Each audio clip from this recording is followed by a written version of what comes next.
Have you ever wondered what truly lurks in the silence? When the snow falls, the world stills, and you're utterly alone?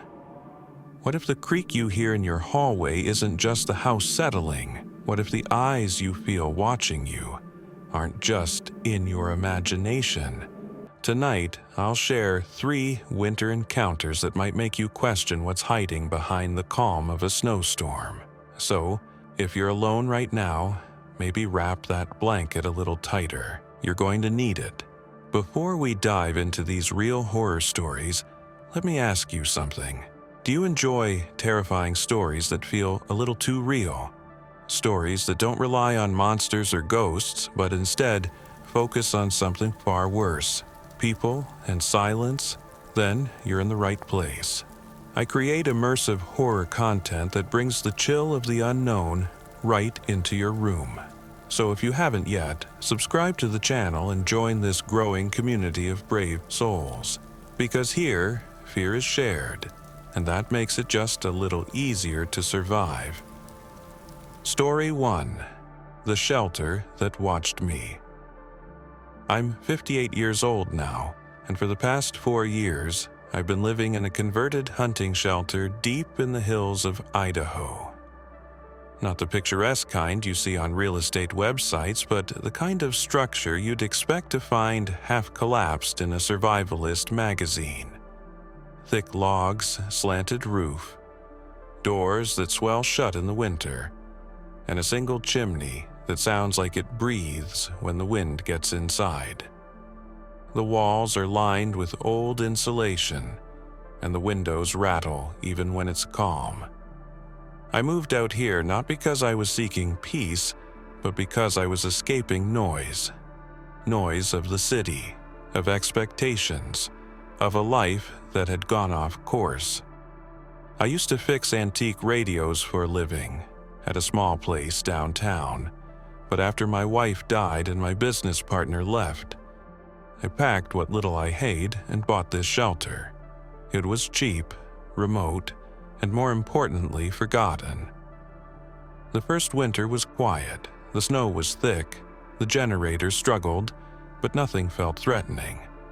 I read a lot, slept early, took long walks during the day, chopped wood in the afternoon.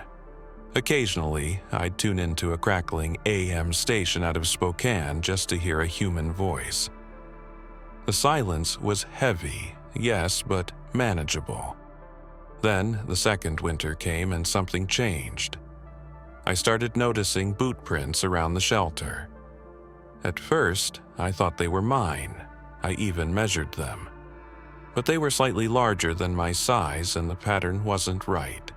They appeared overnight, never leading to or from the road, just around the back of the house near the woodpile. Always just one set. Always facing the structure. That's when the paranoia began. I reinforced the door locks, boarded one of the basement windows, and started sleeping with an old revolver under my pillow. The sound of wind in the trees felt different, more intentional. Some nights, I'd hear faint scratching beneath the floorboards, as if someone or something was trying to come up from underneath.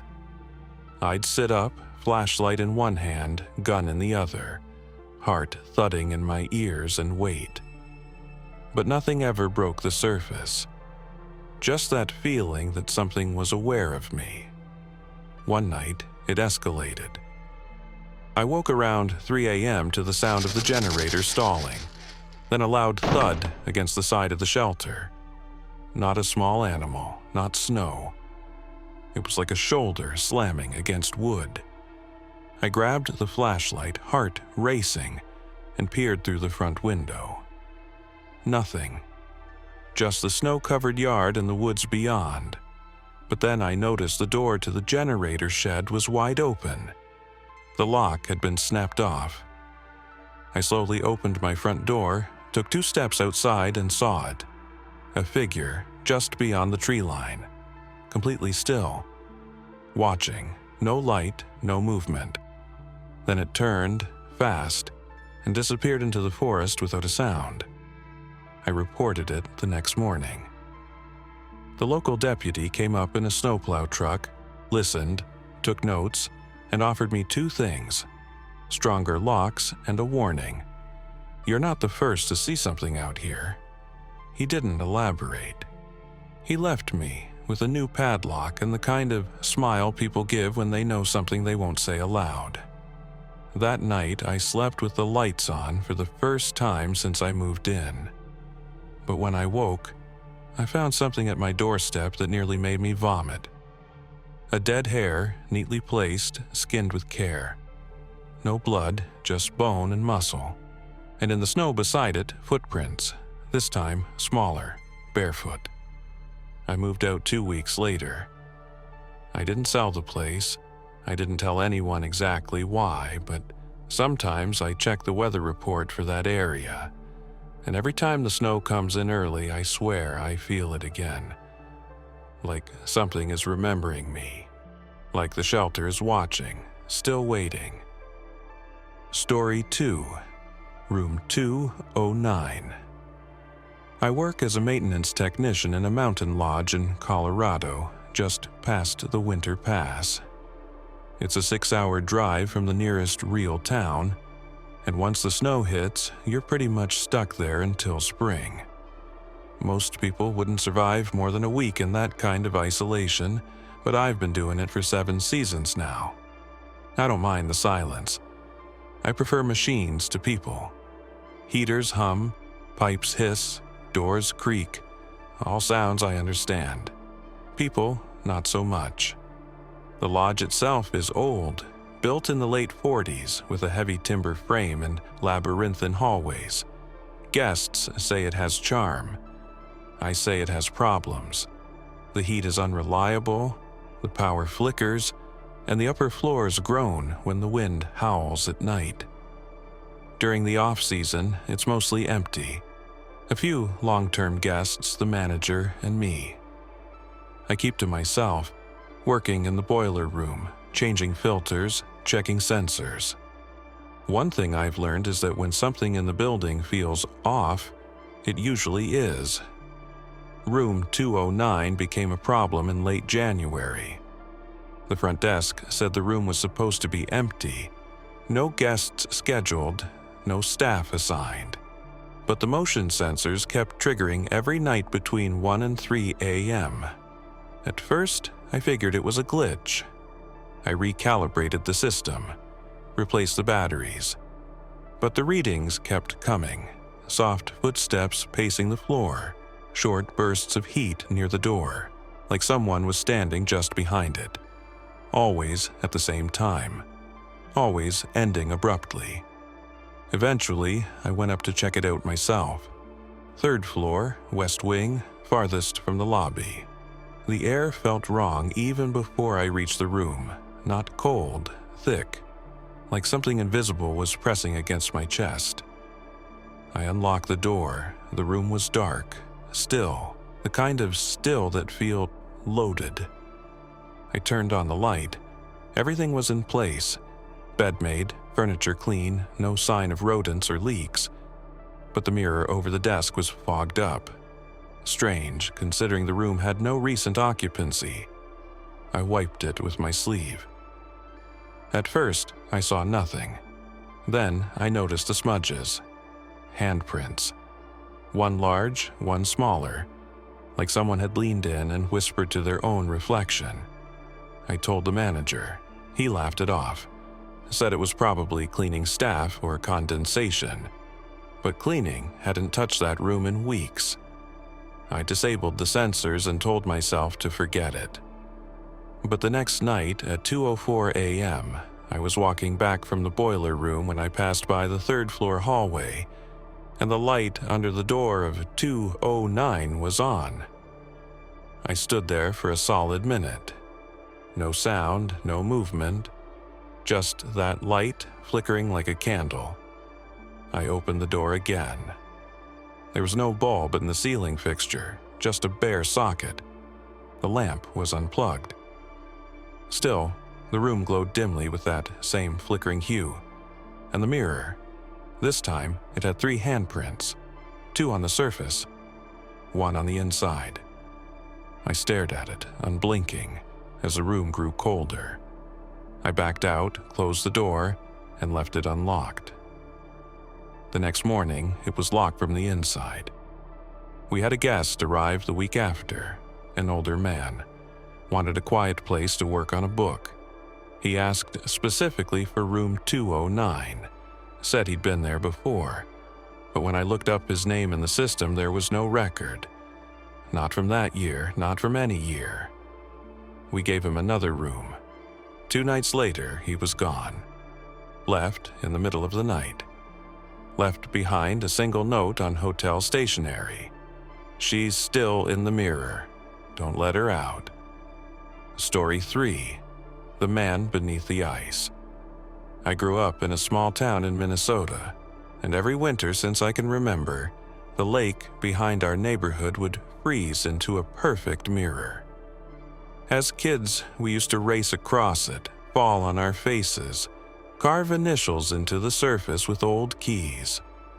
Now, at 29, I don't live there anymore, but last December I went back to visit my sister.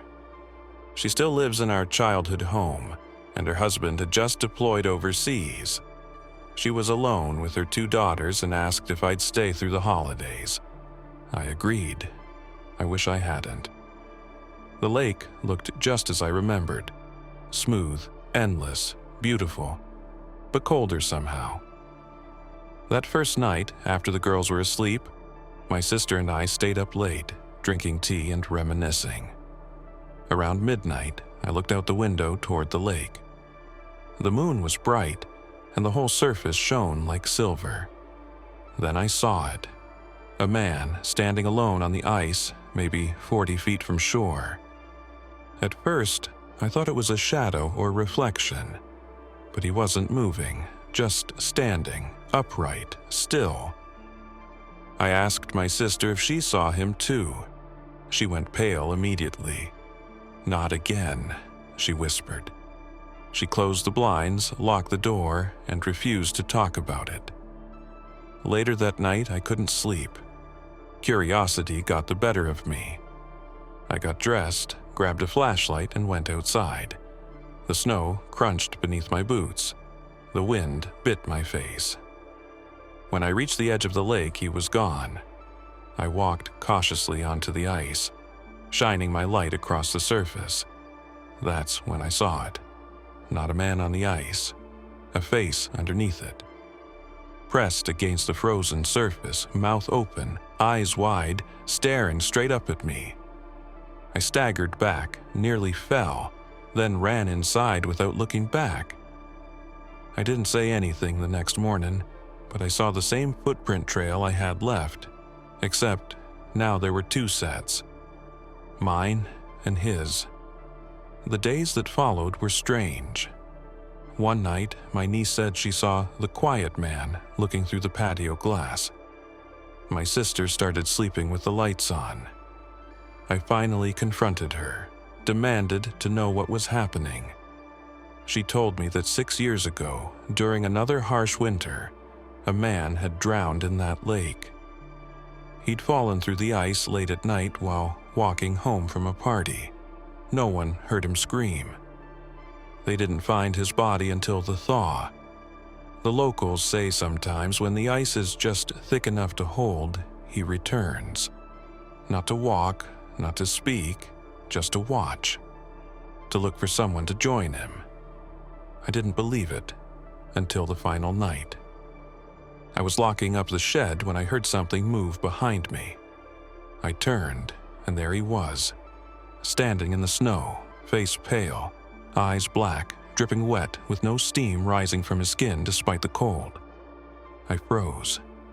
He didn't move, didn't blink, just stared. I ran, inside, bolted the doors, called the sheriff. But when they came, all they found were wet footprints, leading all the way to my bedroom window. I left the next morning. I haven't returned since. And even now, miles away, I have nightmares where I wake up gasping, because I swear I still hear him. Under the ice, tapping, waiting. If you've made it this far, then maybe silence doesn't scare you. Or maybe it does, but you're brave enough to face it anyway. That's the kind of person we want around here. These stories, as strange and chilling as they are based on real emotions. Loneliness, vulnerability, that feeling you get when the world goes quiet and something watches. If you enjoy stories like this, ones that get under your skin and stay with you long after they're over, then go ahead and subscribe to the channel. Not just for the content, but to be part of a growing circle of listeners who know that fear, when shared, becomes a little more human.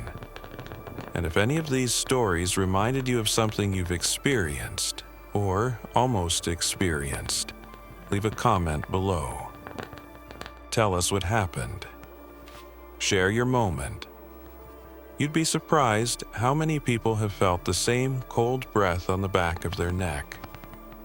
Let's keep this space alive together. And until next time, keep your lights on, just in case.